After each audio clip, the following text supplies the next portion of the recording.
Hello, my name is Kate Freihout, and I'm here to talk to you today about how you can harness the science of persuasion to motivate others to support your ideas, making you more successful in both your personal and professional life. Raise your hand if you've ever met somebody who blew you away with their persuasive powers and charisma. Yeah, pretty much everyone. We've all met someone with that certain je ne sais quoi, an X factor, that indescribable set of qualities that allows them to captivate an audience and persuade even the strongest holdouts. Unfortunately, most people don't possess these qualities, and getting things done through others is a struggle that's painfully familiar to even the most successful corporate executives. However, persuading others doesn't have to be a complex set of mental gymnastics. While we might not all be born possessing these skills, I'm here to tell you that persuading others actually boils down to a simple science that appeals to a limited set of deeply rooted human drives and needs, and does so in a way that is both predictable and easy to replicate. So today I'm going to explain the 6 principles of persuasion and how you can apply them in your own life to be more successful both professionally and personally. The first principle is that of liking. People like those who like them. By uncovering real similarities and offering genuine praise, you can increase the likelihood of getting support from others. So what does this mean for you? Well, if you want to influence people, you need to win friends. And there are 2 factors that are proven to help you do that. The first is similarities. Similarities draw people together. In fact, a 1968 experiment found that participants stood physically closer to one another after finding out that they shared similar political and social views. And praise, well, that charms and disarms. Another experiment conducted in 1978 found that praise is extremely effective in motivating others. And in fact, that praise doesn't even have to be earned.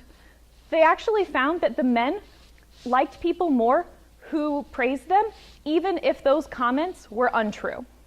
So by combining praise and similarity, you can get people to increase their liking of you and make yourself more successful. Now, the second principle is that of reciprocity. So people are programmed to repay in kind. And what this means is that you can give what you want to receive and program others to do the same. So a good example of reciprocity is charities. Now, charities rely on reciprocity in order to get funds. And a study found that funds actually increased when the charities included a small gift in their fundraising letters. In fact, donations actually doubled. Now, even though this gift was something simple like personalized address labels, it made all of the difference to those prospective donors. And while gift giving may be one of the more basic forms of reciprocity, this same principle can be applied when you consider giving favors to someone in the workplace. By demonstrating a giving nature, you actually make it more likely that your coworkers will display the same behavior. Now, the third behavior is social proof. People follow the lead of similar others, and by tactically using available peer power, you can get added support, especially in times of resistance. Think of the examples of testimonials. Testimonials are most effective when the participant who is considering the product and the satisfied customer share a similar set of circumstances. So if you think of the real-world application for this, perhaps you are working for a company and you're attempting to streamline business processes. However, you're getting some pushback from some of the veterans in the company. Well, you can use the principle of social proof to your advantage by asking an old-timer who maybe already supports your idea to speak up for it in the next meeting. This person's testimonial is far more likely to have an impact and convince the others than yours would, and can get you the support that you're looking for. The fourth principle is that of consistency. People will align with their clear commitments. And by making these commitments active, public, and voluntary, you greatly increase the likelihood that they will follow through. So people need to not only like you, they actually need to feel committed to what you want them to do. So you can make these commitments active by having them spoken out loud or written down. people are far more likely to follow through on something than the same commitment left unspoken. And additional research shows that these same written or spoken commitments become increasingly powerful when they are made public. So how can you use this in your life? Well, think of an example of a coworker who consistently submits late reports. Well, after you convince him of the need to be more timely, you can reinforce his new commitment by making sure that it gets a public airing. So you can maybe a simple email that reinforces what you spoke about and the new plan that he sends out to you and a few key other players will make all the difference in actually getting him to follow through. Now, the third element to consistency that must be considered is that commitment actually has to be voluntary. A quote by Samuel Butler perfectly illustrates the importance of this. He said, "He who complies against his will is of his own opinion still. An understanding that is gained through force or coercion is not a commitment. It is an unwelcome burden and can actually lead to backlash."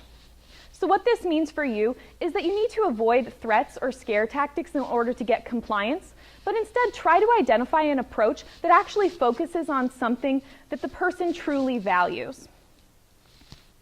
The fifth principle is authority. People will defer to experts as valuable and efficient shortcuts to good decisions. So it's also important when you're thinking about authority to expose your expertise instead of just assuming that it's self-evident. Now, a lot of people mistakenly assume that others appreciate and recognize their experience and are then somehow confused when it doesn't get them the result they wanted. Managers need to take a special pains to expose their expertise and establish it before they attempt to exert any type of influence. A real-world example of this principle of authority is a physical therapist who was struggling to get her patients to comply with their exercise routines. Now, simply by displaying the awards, certifications, and diplomas of her staff on the therapy room walls, exercise compliance jumped by 34% and hasn't dropped since. People will value the opinions of those they think are credible, and you can use this to your advantage. Now, the final principle is that of scarcity. Simply put, people want more of what they can have less of. And you can use this to your advantage by highlighting the unique benefits, strategically employing loss language, and using exclusivity to your advantage. Now, consider framing things in terms of a closing window of opportunity. If people believe that opportunities are less available, they will perceive them as more valuable. Additionally, consider framing things not in terms of what someone stands to gain, but what they stand to lose. This is called loss language, and it has been proven to weigh more heavily in decision-making than potential benefits. And finally, exclusive information is far more persuasive than information that is widely available. In fact, if you come across some information that isn't yet broadly available, but somehow supports your ideas, you can use this to your advantage by gathering up key players and using the principle of exclusivity. Now, even if this information is relatively dull, that exclusive nature will give it that extra sparkle. Now, it's also important that I note here that it's never okay to deceive your coworkers into compliance. These types of offers should only be made if they are genuine, because if the deception is detected by others, it will snuff out any potential enthusiasm that your original offer kindled. Okay, so that was a lot of information. 6 principles of persuasion, strategic implementation, real-world examples. What are you supposed to do with this information going forward? Well, I've simplified it all into a basic framework that focuses on the definition of each principle and how you can now apply it in the future. Liking. People like those who like them. Uncover real similarities and offer genuine praise. Reciprocity. People repay in kind. Give what you want to receive. Social proof. People follow the lead of similar others. Use peer power whenever it's available. Consistency. People will align with their clear commitments. Make sure their commitments are active, voluntary and public. Authority. People will defer to credible experts. Expose your expertise. Don't assume that it's self-evident. And finally, scarcity. People want more of what they can have less of. So highlight the unique benefits and exclusivity, as well as what the person stands to lose. So by harnessing the science of persuasion through the principles of liking, reciprocity, social proof, consistency, authority, and scarcity, you can all become effective persuaders and get the support that you need for your future endeavors. Thank you.